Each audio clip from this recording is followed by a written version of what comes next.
Alrighty, and welcome back to the channel, everyone, as I continue on this grand adventure of showcasing how to solo Alliance nodes with characters. So the last one I did was Mr. Darcy, so we'll probably pick a different one this time.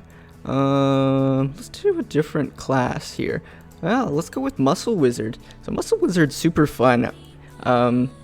A very interesting character. Is kind of weak in my opinion, but it makes a phenomenal support character, and the reason for that is the very large AoE that can be done here, and it stuns enemies. So in order to solo, you need this ability and the healing ability as well. If you have the Grant Power, it helps speed things up, and the Spirit Blast is where you truly have your solo node capabilities. So the leader ability and healing ability helps as a support character. If you want a duo, you could do him with pretty much any other character and be able to clear any nodes. But if you want to solo with him, you need this just because of the pushback as well. So you have a pool stun and you have a pushback function. So that's very important on various kinds of nodes, and I'll go ahead and pull it up. This node, for example, is super annoying. There's a lot of characters where you need some kind of CC in order to establish, so usually I save him for that reason. But in this, there are a couple of Frost Note wolves where I will need the same kind of abilities, and so I'm just going to go ahead and showcase that here. So his 5-star ability, like some of the other ones, can be done outside of the attack range, and so I'm just going to move closer and wait here for his ability, and there he started casting up his buff. So there's a couple, actually let me just pause it here so I could show you. There's a couple of options. All of my abilities were 2, so they're all very low level and they aren't very strong. I haven't invested a whole lot of work into him. So what you could do is you could aggro the Frost Wolves one by one and then slowly pull them towards you one by one. So I think that's what I'm going to try to do here. The other way is to use the Spirit Blast and attack outside of range here. Okay, and that did not work. So the reasons why it didn't work is because I didn't have him aggroed first. So if I had aggroed him first and then cast the Spirit Cannon, I would have been able to knock him back, and it would have canceled that ability. So I'm going to wait for the heal here. So the other thing I'm going to do is I'm going to move forward and slowly aggro this. And what I'm going to do is I'm going to pull just this wolf out so it's canceled, and then I'm just going to come back and wait for him to come to me. So that was the other method you could do in order to take out these guys. And so I'm just going to keep pinging him down and just wait here like this. He's going to heal, so I'm going to go ahead and pull, see if I can pull. It looks like I'm just going to have to pull this bottom guy. So I'm going to pull the bottom guy, and then I'm actually going to pull back because he's going to do that, and I'm just going to wait here. And he's probably going to come close to me, and I'm going to charge blast him back after I buff here. Or not. Yes, there he goes. Pew, pew, pew, pew, pew. So this is where it becomes nice being able to solo, because he'll pull him in, or he'll blast them back, and then he'll heal, and then he'll just wait for these guys, and he's going to do his circle thing probably. Yep. So I'm just waiting for that. We're just going to go in. And once he's a little bit lower, I'm going to probably do this and pull a second wolf as well. Alright, so now I'm just going to pull one wolf. And I'm just going to sit here, wait, turn on the 4x speed, speed things up here, the slow and steady progress. So him knocking down my, I think it's my vulnerability here, let me check. Oh, it isn't actually showing it now, but. So we're just going to move up and heal up a bit, aggro one wolf, come back, we're just going to wait a bit. That's what I was looking for. The Frost increases your vulnerability stat. So that just adds a whole bunch of damage to the character. So even tanks get melted by that. So I'm just going to wait a couple of times, get the stun off, which wasn't very long at all. So the stun is pretty much just used for interrupting casts and AoEs like that, as long as it can be interrupted. The other weird thing that's happening now is my camera is going all wonky because this is on BlueStacks, so you never know what to expect with BlueStacks. So we're just gonna heal up, smack him a couple of times, blast him back, and it'll even hit the second guy. Heal up a bit. I'm going to cast this, pull him towards me.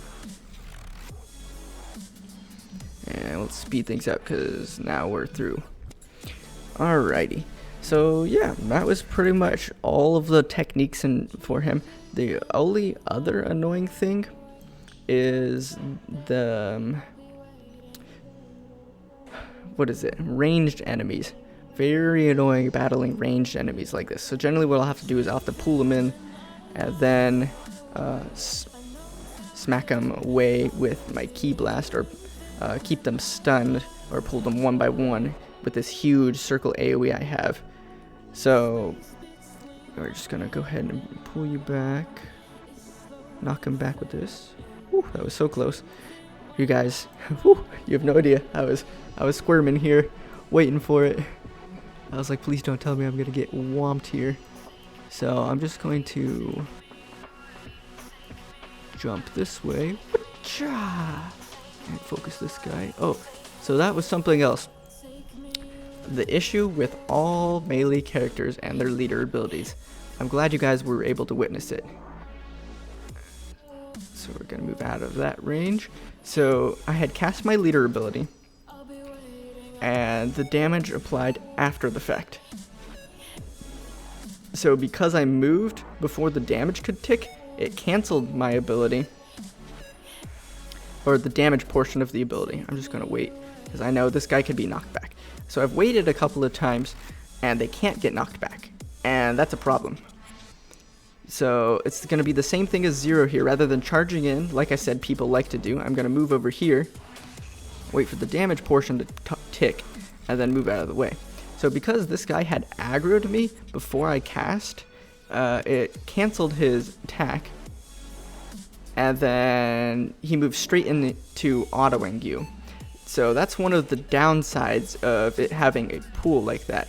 So what happens is you have his counterpart, which is Mysterion, whom I absolutely love.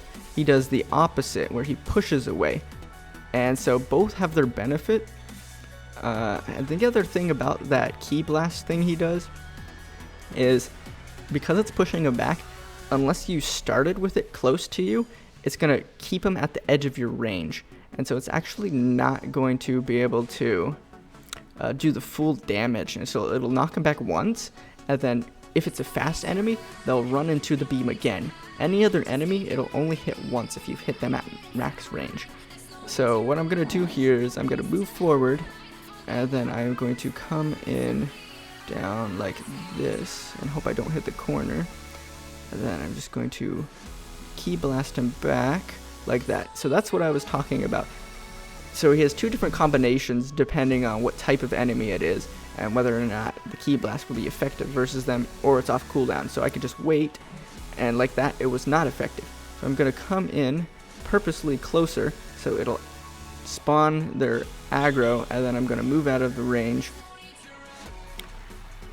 and start attacking them down. Hopefully, yes, keep coming towards me. No, where are you going towards them for?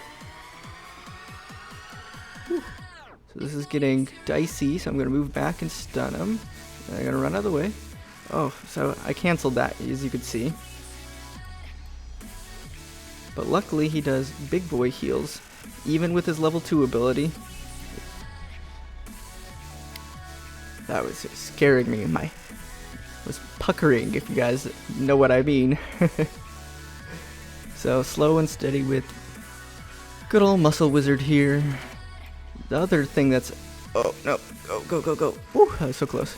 Computer problems, guys, computer problems. Hold steady. The other thing is, because he has two different buffs, he spends so much time buffing, just like that. So we're just going to, we're going to go like this and use the pushback on that. And then it should be a fairly simple finish here. So yeah, because of the pushback and the way his attack buffs are, he spends quite a bit of time self-buffing. So there's been a couple of suggestions where they have it where instead of it being a large heal, it is like a heal over time and like an attack increase over time. So let's look at that. I had 66,000 damage healed, and I had received almost 47,000 damage. And that's a lot. I only have like 4,000 health. So that was like 10 times more health than I had. So we look at what his abilities do. His Spirit Blast was doing about half of his damage, and then his Breathe In was doing a very minimal amount as well. So we spent a ton of time auto attacking. We got 28 auto attacks in, and that was 22% of my health. And this is a fairly even split because all of my skills were level 2. So you could see how these types of things. So the healing amount is pretty good. It could be anywhere from about half of my health and to almost 80% of maybe my health. So, and then the damage as well is not a whole lot, where you could do like Zappy, like any of his basic abilities would do like 28,000 damage on just a basic. So that's one of the reasons why the melee range characters just aren't as powerful up until you have them fully maxed endgame earlier. So that was it for MuscleWizard. Hope you guys enjoyed and look forward to seeing you all in the next video.